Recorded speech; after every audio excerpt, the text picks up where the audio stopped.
कि बिन धरती का मंदिर देखा, बिन सरवर वा प्राणी, बिन दीपक दीपक उजियाला, अनहद हो रही वाणी, अनहद हो रही वाणी।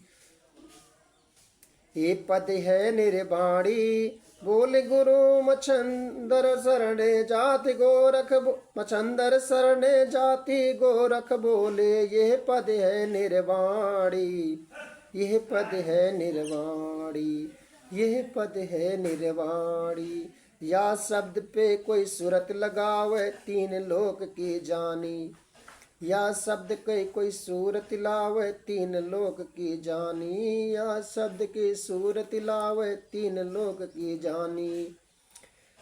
दीनता को त्याग नर अपना स्वरूप देख, तो शुद्ध ब्रह्म अरज सर को प्रकाशी है। अपने अज्ञान से जगत सब तू ही रचे, सर्व को संहार करे तो आप ही अविनाशी है।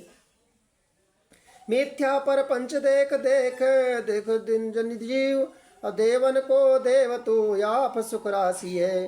जीव जग ईश हो माया से प्रभु तू ही है, जैसे रज्जु सांप सीप रूप ही प्रवासी है।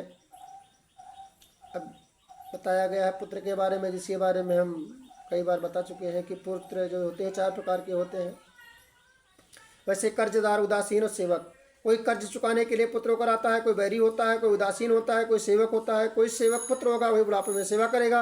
आस्था रखने की क्या जरूरत है? अगर चारों में आस्था रखेंगे तो तीर से ठोकर तो मिलेगी ही। चौथे पुत्र सेवक में आस्था रखी तो मरते समय उसमें आसक्ति हो जाएगी, उसी के शरीर में बेटा होकर आना पड़ेगा। परमात्मा जो हमारा है, अगर परमात्मा से मिलना है तो मोह माया से परे होकर के परमात्मा का ज्ञान रूप है, और सच बात है। लेकिन इस ज्ञान रूपी बिजली का प्रकाश देखना चाहते हैं तो गुरु का बल है। बल वही बीच में हमें रास्ता दिखा सकता है। गुरु का शब्द जो मार्ग दिखाता है, उसके माध्यम से हम बिना रोशनी के कैसे वहाँ पहुँचेंगे? बिना बिजली के प्रकाश से कुछ नहीं हो सकता। तो प्रकाश तो बल्ब ठीक से होता है, इसलिए कहा है जग में गुरु समान दाता नहीं। कहीं पर बहुत प्रसिद्धि बांसुरी वादक बांसुरी बजा रहे हैं, सबको बड़ा आनंद आ रहा है। एक आदमी ने पूछा कि ये प्रोग्राम कराया जा रहा है, कितने पैसे लिए हैं? उसने कहा बड़ा प्रसिद्ध गायक है, एक बार 2 लाख रुपए लेता है। उसने सोचा बांसुरी चुरा लूँ। प्रोग्राम खत्म होने के बाद वो आर्टिस्ट के पीछे गया, सब झोला उठाकर रफू चक्कर हो गया। बांसुरी आ गई, 2 लाख कमाया करूँगा। बांसुरी रखी, फूंक मारी, फूंक मार दी, कुछ भी नहीं निकला। सारे ग्रंथ सारे शब्द उस बांसुरी की तरह हैं जिसे हम बजाना नहीं आता। तुमने 2 टके में ज्ञान की किताब खरीद ली, पर उस भ्रम में मत रहना कि उसमें ज्ञान का राग भी निकलने लगे जाएगा। ज्ञान का राग तो गुरु के मुखार बिंदु से ही निकलता है, तभी उसका असर होता है।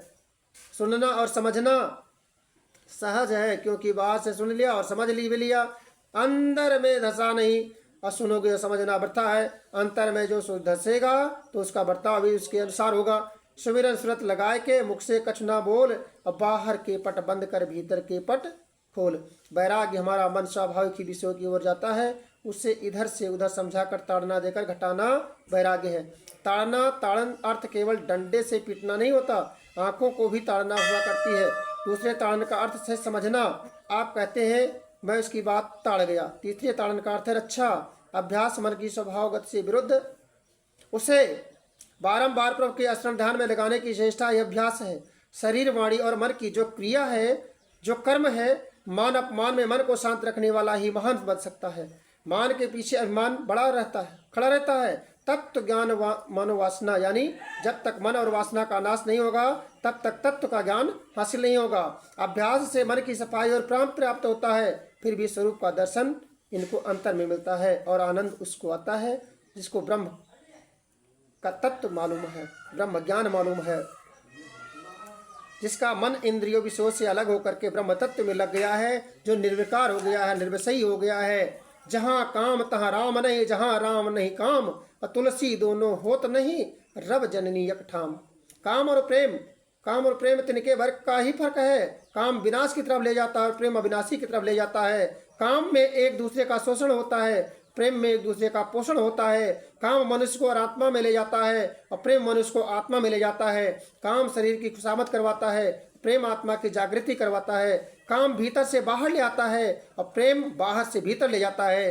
काम विकारी होता है, प्रेम निर्विकारी होता है। प्रेम निर्भीक रहता है और कामी सदा भयभीत रहता है। हे सठ, मन तू राम भज।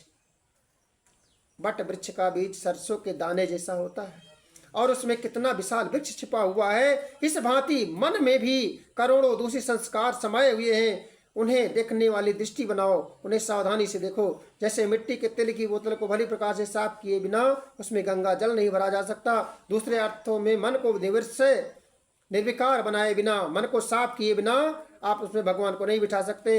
रिवाल्वर अथवा बंदूक से भरी हुई गोली जैसे लक्ष्य का भेदन कर सकती है, उसी प्रकार भाव सहित अपने जपने से ही मंत्रों की शक्ति की चमत्कारी ढंग से प्रभाव दिखलाती है कि जो आनंद सिंध सुख राशि सी करते तय लोक सुपासी। अंशी के लक्षणों से भिन्न भिन्न जो अंशी के समान पासे उसे अंश दिखते हैं।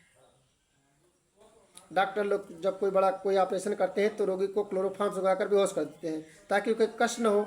दयालु परमात्मा भी आत्मा से शरीर अलग करने के लिए ऑपरेशन करते समय संज्ञा शून्यता का क्लोरोफॉर्म सुखा देता है। जब आदमी मरता है तो बेहोश हो जाता है ताकि हमें मृत्यु का कष्ट ना पता चल सके। बहुत बड़ा डॉक्टर है, जब मरता है आदमी तो बेहोश कर देता है। बड़े बड़े संतों ने भी प्रारंभ में धंधा करते थे, नामदेव दर्जी थी। बहुत लोग कहते हैं कि महाराज तो धंधा करते थे, नौकरी करते थे, ये करते थे। अरे बड़े बड़े संत भी, कबीरदास जी जुलाहे का काम करते थे, रविदास जी महाराज जूता सीने का काम करते थे, नामदेव जी दर्जी का काम करते थे, गौरव कुमार घड़ा बनाते थे, सेना भगत नाई का काम करते थे। सभी संत तो धंधा करते थे। पलटूदास जी दुकानदारी बनियागिरी करते थे, सौदा पानी बेचते थे। प्रभु को देखने के लिए समय और मन को बदलने की जरूरत है। समय के साथ साथ मन को बदलिए, अपने कर्म को बदलिए, परमात्मा में मिल जाएंगे। जांजलि ऋषि को आकाशवाणी हुई कि अगर तुम्हें सत्संग करना है तो जनकपुर में तुलाधार वैश्य के यहाँ जाओ। तुलाधार ने जांजल से कहा आकाशवाणी सुनकर आए हो? तो जांजलि को आश्चर्य हुआ कि वैश्य है, दुकानदारी कर रहा है और इतना बड़ा महान गुरु। मेरी दुकान पर आने वाला ग्राहक प्रभु का अंश है, ऐसा मानकर व्यवहार करता हूँ। व्यवहार करना पाप नहीं, व्यवहार में भगवान को भूल जाना पाप है। यदि आप भोजन को तेज अग्नि पर पकाओगे तो जल सकता है और यदि आप भोजन को धीरे धीरे पकाओगे तो स्वादिष्ट बनेगा। इसी प्रकार किसी भी विषय की जल्दबाजी मत करो, बिगाड़ देती है लालसा। उतावला हो जाता है, मन बावला हो जाता है, बिना विचारे जो करे सो पाछे पछता है।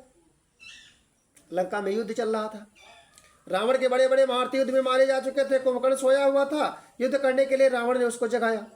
कुंभकर्ण ने खूब मदिरा पिलाई, खूब मांस खिलाया। खूब रावण कुंभकर्ण को मिलने आया, खूब उसने रावण से पूछा मुझे क्यों जगाया है? रावण ने कहा राम जी से युद्ध करने के लिए तुमको जगाया है। कुंभकर्ण ने रावण को समझाया लंका में अनेकानेक देव गंधर्व कन्याएं हैं, फिर भी सीता जी की चोरी करने गए। तुमने चोरी की, ये बहुत बड़ा खोटा काम किया, बहुत छोटा काम किया, ये तेरी भूल है। तू सीता को किस लिए लाया गया? रावण ने कहा लंका में बहुत सी देव गंधर्व कन्याएं पर सीता जी जैसी एक भी नहीं है। कुंभकर्ण ने पूछा कि तेरी इच्छा पूरी हुई कि नहीं हुई? सीता जी महान पतिव्रता हैं, आंख ऊंची करके किसी के सामने देखती भी नहीं। तब कुंभकर्ण ने रावण को सलाह दी तू नकली राम बनकर सीता जी के पास जा। रावण ने कहा मैंने ऐसा करके भी देखा, परंतु कुंभकर्ण मैं तुमसे क्या कहूँ कुंभकर्ण, जब जब मैं नकली राम बनता हूँ तब मेरे मन में काम रहता ही नहीं है।